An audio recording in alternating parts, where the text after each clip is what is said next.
ইতিমধ্যে আমাদের লিখিত বয়ানে দেওয়া হলো।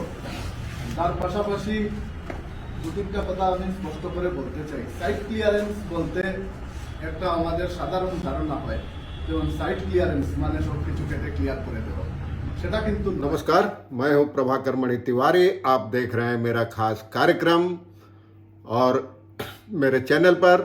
और आज आपको ले चलूंगा 2 साल पीछे। आपको याद होगा असम के सिलचर में एक चाय बागान की हजारों बीघे जमीन का अधिग्रहण कर लिया गया था ग्रीनफील्ड एयरपोर्ट बनाने के नाम पर। हालांकि एयरपोर्ट तो अब तक नहीं बना। बाद में एक सूचना के अधिकार के तहत याचिका डाली गई थी, उससे साफ हुआ कि केंद्र सरकार ने अब तक किसी ग्रीनफील्ड एयरपोर्ट को मंजूरी नहीं दी है। बावजूद इसके करीब 2500 बीघे जमीन का अधिग्रहण कर लिया गया था और पौधे उखाड़ दिए गए थे। उसके खिलाफ बड़े पैमाने पर आंदोलन भी हुआ था, पर सरकार अपनी वाली करके रही। और इस बात को 2 साल बीत चुके हैं। तो क्या आपको डोलू चाय बागान याद है? मैं आपको एक बार फिर ले चलूंगा 2 साल पहले और ताज़ा हालत बताऊंगा। सुप्रीम कोर्ट के एक हाल के फैसले ने केंद्र और राज्य सरकार को झटका दिया है और डोलू चाय बागान के मजदूरों में खुशी की लहर, उम्मीद की किरण पैदा हो गई है।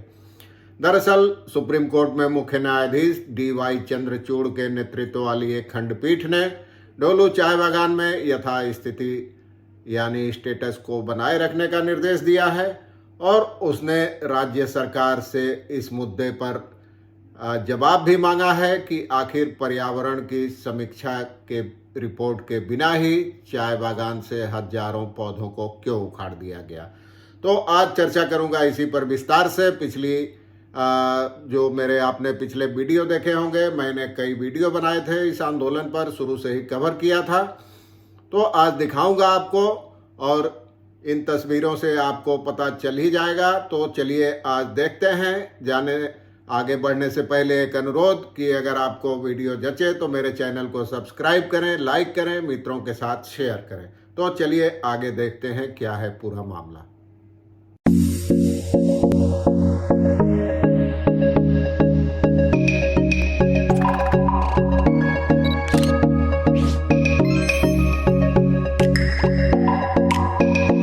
সাইট ক্লিয়ারেন্স বলতে একটা আমাদের সাধারণ ধারণা হয়, যেমন সাইট ক্লিয়ারেন্স মানে সবকিছু কেটে ক্লিয়ার করে দেওয়া, সেটা কিন্তু নয়। এয়ারপোর্টের গ্রিনফিল্ড এয়ারপোর্ট পলিসি 2008 আছে। সেই পলিসি মতে সাইট ক্লিয়ারেন্স একটা স্টেজ, আর ল্যান্ড অধিগ্রহণ, তারপর সাইট ক্লিয়ারেন্স, তারপর ইন প্রিন্সিপল অ্যাপ্রুভাল, তারপরে কনস্ট্রাকশন স্টার্ট। কিন্তু এখানে যেটা হয়েছে, সাইট ক্লিয়ারেন্সে 22 ফেব্রুয়ারিতে EIA না করেই সাইট ক্লিয়ারেন্সটা দেওয়া হয়েছে শর্ত সাপেক্ষে। সেই সাইট ক্লিয়ারেন্স আমাদের কাছে RTI আছে, আমরা আপনাদেরকে দেব। সেই সাইট ক্লিয়ারেন্সের মধ্যে আমি RTI করেছিলাম ফোরামের পক্ষ থেকে। সেই RTI এ সাইট ক্লিয়ারেন্সের অর্ডারের কপি ওরা দিয়েছে। সেই অর্ডারের সঙ্গে অনেকগুলা শর্ত অ্যাড করে দেওয়া আছে। সেই শর্তগুলোর মধ্যে EIA করতে হবে, পরিবেশ মন্ত্রকের ছাড়পত্র নিতে হবে, ওয়াইল্ড লাইফের ছাড়পত্র নিতে হবে, ডিফেন্স মিনিস্ট্রির লাগবে, হোম মিনিস্ট্রির লাগবে। এই সমস্ত ক্লিয়ারেন্স নেওয়ার পর 2 বছর সময় দিয়েছে। 2 বছরের মধ্যে ইন প্রিন্সিপল অ্যাপ্রুভালের জন্য স্টিয়ারিং কমিটির কাছে অ্যাপ্লাই করবে। সেটা 2 বছর পেরিয়ে গেলে আবার সাইট ক্লিয়ারেন্স শুরু থেকে করতে হবে। সাইট ক্লিয়ারেন্স ক্যান্সেল হয়ে যাবে। সেটা লিমিটেড পিরিয়ড দিয়েছে 2 বছর। তো যেটা সাইট ক্লিয়ারেন্সের আগেই কিন্তু এনভায়রনমেন্টাল ক্লিয়ারেন্স দরকার ছিল, ওয়াইল্ড লাইফ ক্লিয়ারেন্সের দরকার ছিল, সেটা কিন্তু হয়নি। আমরা মানে ফোরাম ফর সোশ্যাল হারমোনি এবং সহযোগী সংগঠনরা এই বিষয়টিকে ছাড়ছি না, শেষ অবধি দেখবো। एक बार फिर स्वागत है आपका। आप जानते हैं सिलचर में जो असम की बराक घाटी में है, वहाँ डोलू चाय बागान की 2500 बीघे जमीन का जबरन अधिग्रहण कर लिया गया था। रातों रात वहाँ भारी तादाद में सुरक्षा बल के जवानों को तैनात कर दिया गया था और बिना किसी पूर्व नोटिस के इसका अधिग्रहण कर लिया गया था। और यही नहीं, वहाँ उस इलाके में लगे हजारों चाय के पौधे भी उखाड़ दिए गए थे। इसके खिलाफ बड़े पैमाने पर आंदोलन हुआ, लेकिन उसके बाद एक भयावह बाढ़ की चपेट में आ गया सिलचर और उसके बाद आंदोलन भी दब गया। जब जान की बनी हो तो आंदोलन किसे सूझता है। और इससे जिला प्रशासन भी दबाव में आ गया था। आरोप लगाया गया था कि कुछ प्रमुख मजदूर संगठनों ने प्रशासन और चाय बागान के मालिकों के साथ मिलकर उस जमीन का अधिग्रहण करवाया है। राज्य सरकार ने भी कहा था कि वहाँ एयरपोर्ट बनेगा, जबकि आंदोलन करने वाले संगठनों की दलील थी कि डोलू चाय बागान के आसपास भी कई खाली चाय बागान हैं, बंद हैं, वहाँ भी एयरपोर्ट बन सकता है। लेकिन केंद्र सरकार ने दो जन सुनवाई हुई, सर्वदलीय बैठक हुई, उसके बावजूद नतीजा ढाक के 3 पात ही रहा। बाद में इस आंदोलन को माओवाद समर्थित बताने का भी प्रयास किया गया और दूसरी ओर मजदूरों ने पुनर्वास और रोजगार की ठोस वैकल्पिक व्यवस्था के बिना जमीन छोड़ने से इनकार कर दिया था। और अभी उसके बाद फिर कहा गया था कि 870 एकड़ जमीन का और अधिग्रहण किया जाएगा। जो रनवे है वो छोटा पड़ रहा है, लेकिन मजदूरों की दलील थी कि उनकी आजीविका छीन जाएगी और उनके सामने भूखमरी का खतरा पैदा हो जाएगा। इसके लिए जब असम मजदूरी श्रमिक यूनियन की ओर से बागान बचाओ समिति का भी गठन किया गया था और बड़े पैमाने पर आंदोलन हुए थे, लेकिन जमीन का जबरन अधिग्रहण कर लिया गया। और डोलू चाय बागान के मजदूरों का कहना था कि काश असम में भी ममता बनर्जी जैसी कोई नेता होती तो उनको इस तरह बेघर नहीं होना पड़ता। उनका कहना था कि ममता ने जिस तरह सिंगूर और नंदीग्राम में जमीन अधिग्रहण के विरोध में आंदोलन किया था, वैसा ही एक आंदोलन यहाँ भी जरूरी है। लेकिन विपक्ष चुप्पी साधे बैठा है और राजनीतिक हलकों में तब सवाल उठने लगा था कि डोलू कहीं दूसरा सिंगूर तो नहीं बन जाएगा। और जबरन सुबह से ही रातों रात वहाँ तैनात कर दिए गए सुरक्षा बल, सुबह से ही लगातार वहाँ जमीन का अधिग्रहण किया गया जबरन। 2000 से ज़्यादा मजदूरों ने आंदोलन शुरू किया था और इसीलिए ये पूरा मुद्दा उस समय सुर्खियों में रहा था।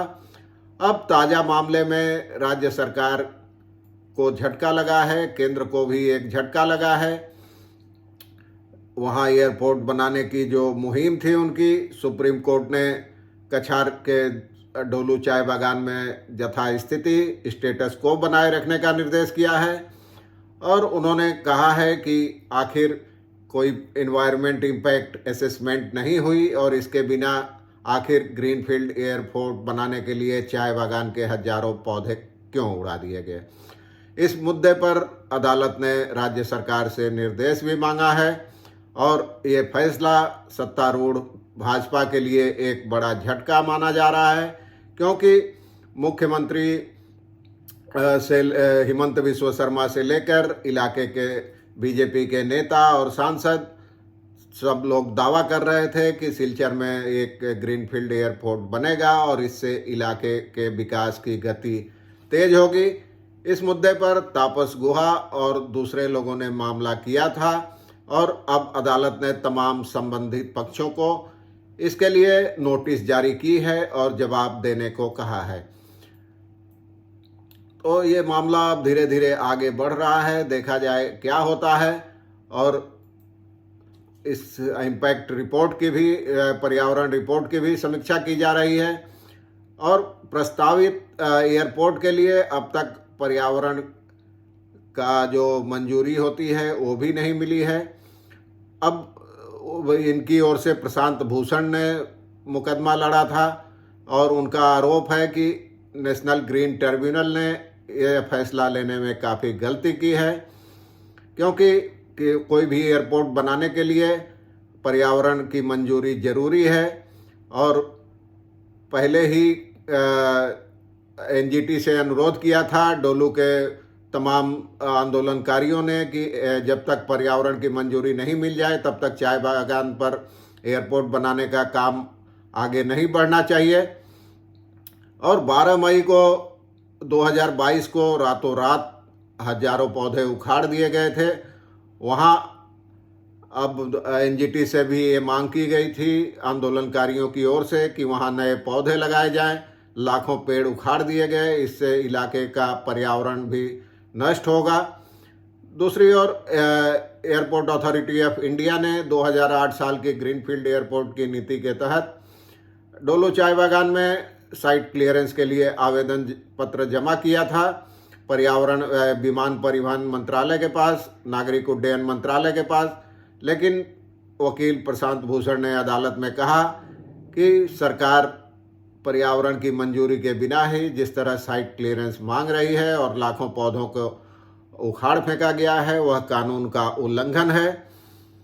तो इसी आधार पर दोनों पक्षों की सुनवाई के बाद मुख्य न्यायाधीश चंद्रचूड़ के नेतृत्व वाली खंडपीठ ने डोलू चाय बागान में यथास्थिति बनाए रखने का आदेश दिया और राज्य सरकार से इस पर जवाब मांगा कि आखिर पर्यावरण की मंजूरी नहीं मिलने और इसकी रिपोर्ट नहीं मिलने के बावजूद कैसे पेड़ उखाड़ दिए गए। तो इसके बाद अब मजदूरों में खुशी की लहर है। आंदोलनकारी अब मान के चल रहे हैं ये सरकार की बड़ी पराजय है और इस पे मैं आपको बताऊंगा, दिखाऊंगा कि क्या लोग कहते हैं। तो आज के लिए बस इतना ही। एक बार फिर आपसे अनुरोध, जचे तो चैनल को सब्सक्राइब करें, मित्रों परिजनों के साथ साझा करें और बाकी लाइक करें। धन्यवाद, नमस्कार।